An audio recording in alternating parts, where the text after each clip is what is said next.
नमस्कार, मैं हूँ राजकुमार और आप देख रहे हैं खास बातचीत सबका जम्मू कश्मीर की ओर से। हम आज हमारे साथ जुड़ चुके हैं जिला पैंथर्स पार्टी के जो प्रधान थे, जिला युवा नेता रविंद्र शर्मा जी, जिन्होंने हाल ही में रिजाइन दिया है। अभी ये स्पष्ट नहीं हो पा रहा है कि रविंद्र शर्मा ने पार्टी से इस्तीफा दिया कि अपने पद से इस्तीफा दिया है। तो चलिए बात करते हैं। सर, मेरे साथ रविंद्र शर्मा जी जुड़ चुके हैं। रविंद्र शर्मा जी, आपका बहुत बहुत स्वागत है हमारे चैनल पर।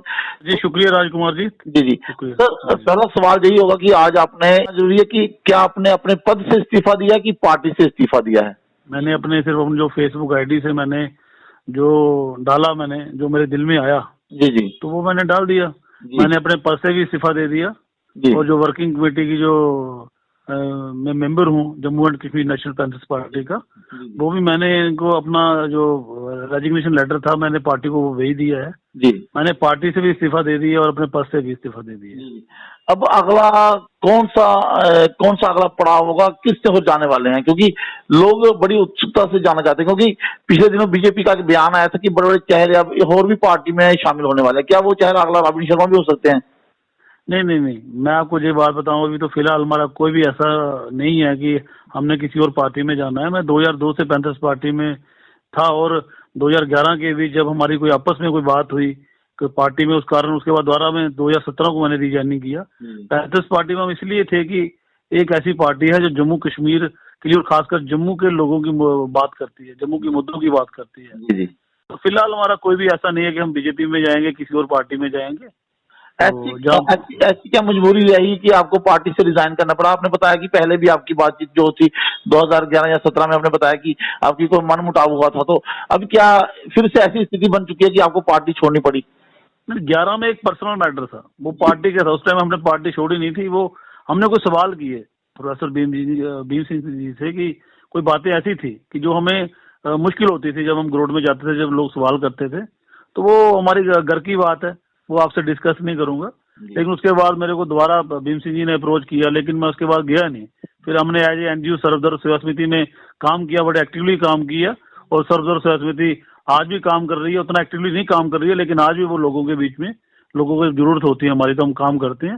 बाकी रही बात जो 2017 में जब हम पैंथर्स पार्टी में दोबारा आए, तो मनकोटिया साहब से एक दोस्ती भी है और एक प्यार भी है, तो दोबारा उन्होंने मेरे को रीजॉइनिंग करवाया। अब ये था कि कुछ बातें ऐसे पार्टी में थी कि मनकोटिया साहब आज से 7-8 महीने पहले पार्टी को छोड़ के चले गए।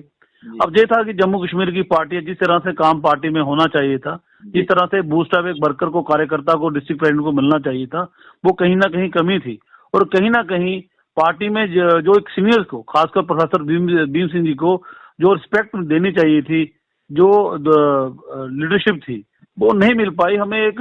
हम खुद आहत हुए हैं और हमें लगा कि जिस पार्टी में सीनियर लीडरशिप की, जिस आदमी ने पार्टी बनाई और उसकी रिस्पेक्ट नहीं है, तो ऐसी पार्टी में रहने का कोई फायदा नहीं है। तो इसलिए हमने रिजाइन किया। हाँ जी जी। आपने एक बात कही है कि ये पार्टी जो थी, ये जम्मू के हित के लोगों के लिए पार्टी बनाई गई थी, लोगों की आवाज उठाती थी, जम्मू के डोगराओं की आवाज उठाती थी। लेकिन आज देखा जा रहा है कि जम्मू के लोगों की आवाज के लिए बहुत सारे नेता आगे आ रहे हैं। जिस तरह से हमने मनकोटिया साहब का नाम लिया, मनकोटिया साहब भी ग्राउंड में इस समय बड़ा काम कर रहे हैं। तो क्या अगला पड़ाव जो है वो मनकोटिया साहब हो सकते हैं? क्योंकि आपकी तरफ से जो कहा जा रहा है कि मनकोटिया साहब को पूरी तरह से पार्टी में वो नहीं, उनको पूरा साथ नहीं मिला। तो क्या अगला अगला जो चेहरा होगा वो मनकोटिया के साथ होगा, रविंद्र शर्मा का? नहीं, ऐसी कोई बात नहीं है, इसमें कोई डोट नहीं है कि अगर किसी ने जम्मू की आवाज बुलंद की है इन 40 सालों में और कोई टिका है जम्मू के लिए, तो पैंथर्स पार्टी टिकी है। प्रोफेसर भीम सिंह जी ने 1970 में, वो कांग्रेस के एमएलए थे वो, और उन्होंने कांग्रेस को छोड़कर 1982 में बिल नंबर 9 आया था। बिल नंबर 9 ये कहता था कि जो जहां से लोग जो माइग्रेशन हुई पाकिस्तान में, उन लोगों को वापस लाया जाएगा। वो 5 लाख लोग थे, और जब 5 लाख लोग जहां पर जम्मू कश्मीर में आते पाकिस्तान से, वो 5 लाख लोग क्या पता कौन होते, वो आतंकवादी होते, कैसे होते। 5 लाख लोग आते तो 5 लाख लोग जो आज कस्टोडियन के घरों में रह रहे हैं, उन लोगों को घर खाली करना पड़ते। और वो वोट बैंक पॉलिटिक्स भी थी एनसी और कांग्रेस की। भीम सिंह जी ने 1 साल पहले पार्टी में रिजाइन करके एमएलए शिप को ठोकर मारी और 1982 में पैंथर्स पार्टी का गठन किया।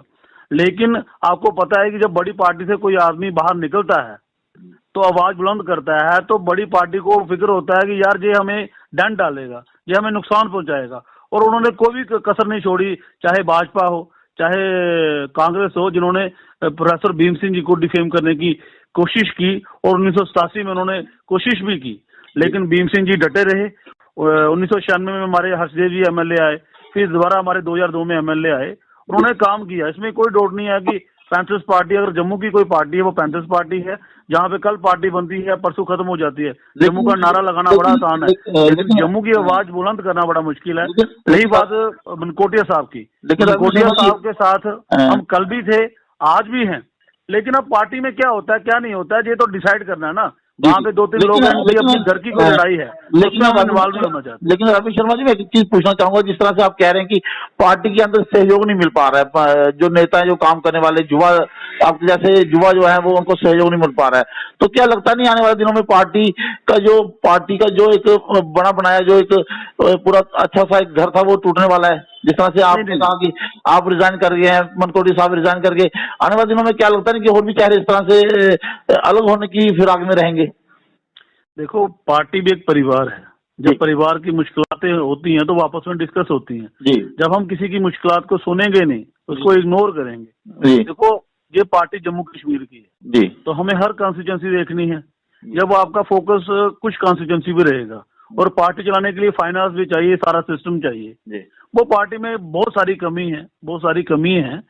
तो ये सिर्फ अगर आपने 2 कॉन्स्टिट्यूंसी पे 3 कॉन्स्टिट्यूंसी पे इलेक्शन लड़ना है वो अलग बात है। जब आपने पार्टी चलानी है उसके लिए बड़ा कुछ सोचना पड़ना पड़ता है और फाइनेंस का भी अरेंजमेंट करना पड़ता है, गुस्से को भी कंट्रोल करना पड़ता है और छोटे बच्चे की बात सुननी पड़ती है जी। तो वो बहुत सारी कमी पार्टी में है, लेकिन ये बात नहीं है कि हर्षदेव सिंह जी हो गया, मनकोटिया साहब थे, कुंडल साहब हैं, वो जम्मू की आवाज बुलंद नहीं कर रहे हैं, अपने लेवल पे बात कर रहे हैं, लेकिन जिस तरह से संगठित होके आवाज को बुलंद करना चाहिए था वो बहुत सारी कमी है जी। तो अब जो आपने एक चीज और कही थी कि सर्वधर्म सेवा समिति में आप पिछले दिनों से काम कर रहे हैं, तो अब आपका जो चेहरा वो सर्वधर्म सेवा समिति में ही दिखेगा, ना कि अन्य पार्टियों में? जी जी। फिलहाल देखो, मैं आपको ये बात हूँ कि अगर आज हम सोशल काम करेंगे और पॉलिटिकल भी काम करेंगे, आवाज बुलंद करेंगे लोगों की, सर्वधर्म सेवा समिति द्वारा एक्टिव करेंगे। बाकी ये भी अगर कल को कोई चेहरा हमारा दिखेगा भी 2 महीने के बाद, साल के बाद, 6 महीने के बाद, क्योंकि पॉलिटिक्स में हमने रहना है, पॉलिटिक्स के जरिए भी हम लोक सेवा कर सकते हैं और लोक सेवा के जरिए भी हम राजनीति कर सकते हैं। लेकिन मैं ये साफ शब्दों में कहना चाहूंगा कि जो भी कहीं भी हम जाएंगे, सेकुलर पार्टी होगी, सेकुलर बात करेंगे और समाज को लेकर साथ में चलेंगे। लेकिन आपने जिस तरह से कहा कि 1-2 साल के बाद एक नया चेहरा अगर मिलेगा तो उसको आगे करेंगे, देखा जा रहा है कि आने वाले दिनों में चुनाव भी हैं जी जी। तो जिस तरह से आपने पार्टी छोड़ी, आपको लगता नहीं कि इसका नुकसान आपको आने वाले दिनों में हो सकता है? देखो, मैं राजकुमार जी, सबसे पहली बात तो ये, हमने अभी ये सोचा नहीं है कि हमने खुद चुनाव लड़ना है या नहीं लड़ना। पहली बात ये, हम ये कहते हैं कि जिस कॉन्स्टिट्यूंसी में, कठुआ में मैं रहता हूँ, चाहे हिरनगर है, जो अच्छे नौजवान नेता हैं वो आए, हम उनको सपोर्ट इंडिपेंडेंट भी कर सकते हैं। फिलहाल तो आज हमने कोई पार्टी ज्वाइन नहीं की, कल कोई पार्टी ज्वाइन नहीं की, जो कोई पार्टी ज्वाइन करेंगे तो हमारी ये कोशिश है कि खासकर जो युवा चेहरा है, स्पष्ट सोच वाले हैं, जो बाकी लोगों के लिए काम करना चाहते हैं, अगर ऐसा कोई नेता आएगा किसी भी पार्टी से होगा तो हम सपोर्ट कर सकते हैं, ऐसी कोई बात नहीं है। बाकी रही बात, हमने अभी फिलहाल कोई ये नहीं सोचा कि हमने खुद इलेक्शन लड़ना है एमएलए का, ऐसा कोई भी अभी दिमाग में ऐसी कोई चीज है ही नहीं है। सर, सर्वधर्म सेवा समिति में लोगों को जोड़ा जाएगा, इस तरह की तस्वीरें कब सामने आएंगी? क्योंकि आपने काफी सारी मुहिम चलाई थी, लोग आपके साथ जुड़े भी थे, तो आने वाले दिनों में क्या इस तरह की मुहिम देखने को मिलेगी?